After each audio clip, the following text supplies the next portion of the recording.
welcome back to our channel. We are here at Disney Springs. We are actually here getting some fun things activated for you guys, for us guys, for the next year. And we wanted to kind of give you guys a little glimpse into what it takes to get a Florida resident annual pass. That's right. And what you need to know before you go and get your pass. You have to do it here at Disney Springs too, so this gives us a chance to kind of show you around. We'll put some B-roll in here so you guys can see what the space looks like, the place that you're going to, and maybe even a map of how to find it from normal parking garages. Yes. Since you will be needing to come to Disney Springs as a resident to activate the pass. Now the location that you go to get your tickets is kind of tucked away in one of the back areas where you would not normally typically go for shopping. So it is important that if you get lost that you go and ask someone, a cast member, to be able to get the right directions where you're headed. The ticketing center is right next to the Welcome Center and between the Welcome Center and Blaze Pizza. So definitely when you're looking for it, just look for Blaze Pizza. It's tucked back in that area. Now, a couple things to know as Florida residents go. Before you go in person to get your tickets, there's a couple key things you need to have with you, and this is going to require a couple of elements. If you have a Florida resident, Florida ID, like driver's license, you guys will be just fine. You don't have to worry about any of the other steps after this that we'll talk about. But if you do have your driver's license, it's a Florida driver's license, you can take it in person with you, present that as your valid identification, and they will accept that so that you can get your pass. Now for us who just moved down here and did not have a Florida driver's license, it does add a little bit of work to your plate that Universal does not require. Universal usually requires that you show them your lease, and it has all the names of the people who are going to get annual passes. Universal's a lot simpler, they don't really mind it. You bring in person, you print it, and you're good to go. Disney is a lot more specific, and rightfully so. They have a lot of other things that they do, and they require you to present at least one utility bill, and they require that you log in front of them and show them what utility from that website is, so they can verify that the names on it haven't been altered. So if you are going to go in person and get an annual pass as a resident, and you don't have a Florida driver's license, make sure to bring in a utility bill with you that has all the names of the people wanting to get it. For us, that required a little bit of a challenge, and it caused us to delay it for about, I don't know, 6 months or so. Well, just because our timelines didn't match up. Yeah, the times. So Toho, Orlando Utility Commission, and a bunch of the different utility companies are used to these processes for the annual passes, and they're more than willing to help tackle how to get the names on the utility bills. And so that was something that I had to navigate, helping Madeline and Mercedes and Nate get onto, was having all of our names visibly listed on the utility bills so that we could have that as an actual valid utility list. And you can't go in and add more names to it. You have to have that done by the utility company, because as she said, they're going to have you log in here at Disney and show them on your phone the utility bill with all the names on it. But it is doable, and those companies are very flexible most of the time. Yeah, so if you do end up adjusting the names on it, just fair warning, they do require secondary proof when you're in person, which is very important. So make sure you just take the time to add those names to your thing, and you'll be good to go. The other thing to keep in mind is that there are 4 different options for the Florida resident annual passes. We purchased the lowest one because it was not very bad at all. We are coming from also a mindset of we've not been paying for annual passes through residents. So our passes were way more expensive because the only option available is that highest tier, which I think right now is at $1,400 or something per year. Something crazy. Yeah, plus in addition, like you get water parks and stuff like that in addition to that number. And so we're used to a higher number. When you look at the Florida resident, the lowest cost ticket one I think comes out to about $499 and some change with tax. So total, you're actually spending on one person just under $500 for the whole year. And just so you guys are aware, parking usually starts at $50 per day. So if you park at the Disney Resort or Disney Parks 10 times, you've already paid for your pass, and it didn't include the theme park admission. Now so for it's us, worth it. and for us being that we are here more full time, the blackout dates that the lowest pass has does not impact us in the same way. So we're only available to come in Monday through Fridays. And we don't get to come in like spring break week and some of the Christmas stuff or that kind of stuff. But it's not the whole holidays. It's literally like the primary 2 weeks or something around that. So we still get to see the holiday stuff.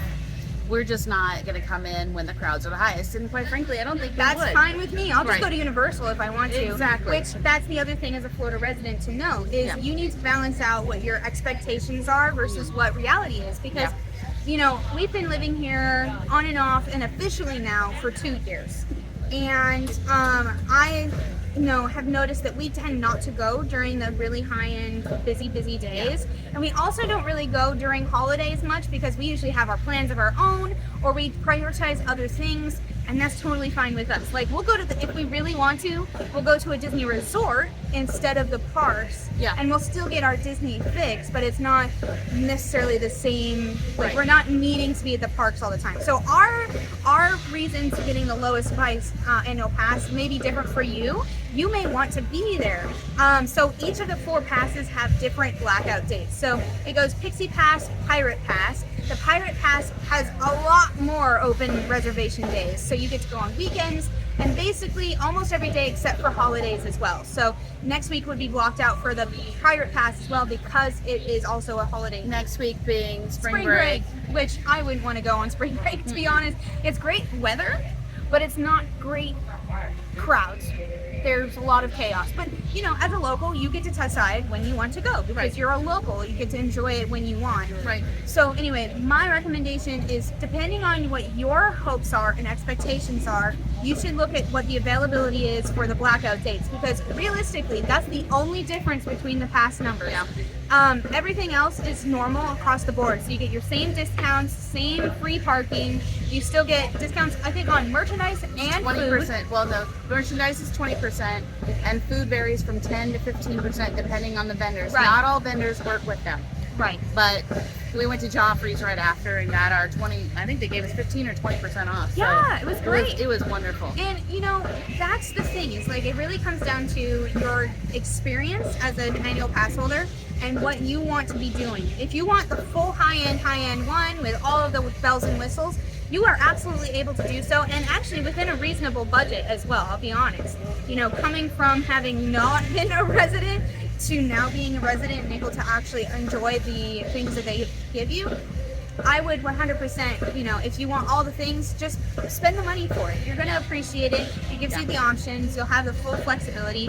But again, there's 4 options. So don't discount the lower options just because they're lower. Take into account what you actually might be there for or not for that year. Now, here's the thing. We're not going to miss out on the holidays just because those dates are blocked out for the main part of the holidays. Disney decorates for Christmas at the end of October, so it's a quick turnover. There's things that happen. So you're always going to be able to find the decorations, even on the days that you're able to attend that are not in the blackout days. So I'm not worried about that at all. The volcano's blown Pause for the volcano. Pausing for volcano. Kaboom. It's going to be a bit. As a local, you also get to enjoy things like this and enjoy the heck out of it. Fire! Fire! So yeah, basically the long and the short of it is Disney annual passes as Florida residents gives you lots of opportunities, a lot more flexibility than just buying the full thing. We've got a crackle behind us. Telling us off. And Yeah, really? Okay. distraction number 2. It's a party scene. Anyway, so Florida annual pass holders, residents speaking, I would say there's a lot more flexibility. You find a lot more opportunity to really kind of choose what you want for your preferred way to use Disney Parks admission. And, you know, personally, there are a lot of things that the lowest pass allows for me to do. So for me, I was actually able to bless my sister with her annual pass for the year. And I got to do it with half the cost of what I used to spend for both of ours combined. I spent half the cost of what I used to spend on an annual pass. Now, things to note on that. You do have to have everybody's name on the utilities to be able to show that that's viable for them to have an annual. Key point, check. Yeah. So when I got my husband's pass and she got her sister's pass, all of our names were on the utility bills, and that's why we were able to get that issued. We will still have to go to guest services at any of the parks that we go to enter, or back to the ticketing center here at Disney Springs To activate. to activate their annual passes. Ours are activated But theirs aren't quite yet because they Correct. need to show their identification just to show that they're legit and who they are. Right, because you can purchase the ticket, but they don't want you using it till you're verified. Correct. Which I think is great because it allows for me to know that somebody, even if I someone accidentally didn't left steal it. that it wasn't being able to be used and stolen because it just was Right. gone. The other thing too I'll note as well is for us, since we chose the lowest pass, I did ask, I was like, okay, so let's say I get down the road a bit and I Yeah. want to upgrade Yeah. my annual pass. The gentleman, Daniel, who you guys should go check out, he's from Puerto Rico. I left a cast member compliment. He explained to us very kindly that the annual passes, if you wish to upgrade, the only thing you're paying for and the difference will be between the full cash payment down, like full paid in full payment versus the next pass up paid in full payment. Right. So for us, like I think between the Pirate and the Pixie Pass, the Pirate being the higher one, I think the Pirate Pass by itself for one person $8.99. was like something in that 899 range. That's fine. And so what you'd be paying for if you want to upgrade is just the cost difference between the Pixie and the Pirate. So Right. you're probably paying another $400 or so Yeah. just to upgrade your pass. And that does not change throughout the rest of the year. So let's say I want to upgrade next week, I can upgrade and just pay that $400 So it's extra. not prorated. So No. just so you know, you can't just go, oh, I want to upgrade the last day of your annual pass. You're still going to pay that. Right. So be aware of that. And then the other thing I'll let you guys know is once you've gone through your first year, they did let us know that we get a 15% off discount on the next year's annual pass. So For the renewal. So you get to renew at a slightly discounted rate. Now, granted, that price does tend to go up a little bit It usually each goes year. up about 15%. So just as an FYI, that 15% may save you the cost difference, but that's about it. Is that a smoke ring from a rocket that went up? Huh. Was that the rocket that goes up to the next space station to save the people? I don't know. Yeah, it is. It's It right is. there. Oh my gosh, there's the rocket. Distraction number 3. A 4. rocket launch. 4 if you're counting.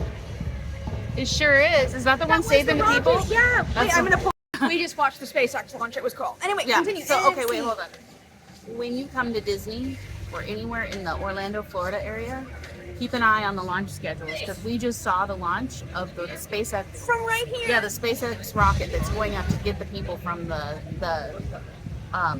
International Space Station that have been stuck. That was cool. So Just cool. right off in the corner. in the Anyway, sky. So Florida's amazing. Yeah, Long so- story short. here's where I think we could land with this. So here's your pointers. Be prepared. Come prepared. If you have a Florida ID, you're golden. Just come, pick out what you want. If you don't, get your utilities in order. You need at least 2 that have all the people's names on them. One that you can pull up digitally on your phone, and then you're be prepared to hand your phone over to the cast member so they can manipulate that account to verify that you didn't alter that at all. Okay? When you're done, everything else is smooth sailing, and it's easy peasy. So that is as complicated as hard as it is. And For a long time, we were afraid of how complicated this would be, but it was Yeah. actually really, really smooth. We'd heard a lot of nightmare and horror stories, but the truth is, just go talk to the right people. Come prepared. Come patient. Don't be impatient. It takes a half hour to go through the process. Just expect But it. only a half hour. Only a half And hour. Disney Springs, their team here has always been amazing.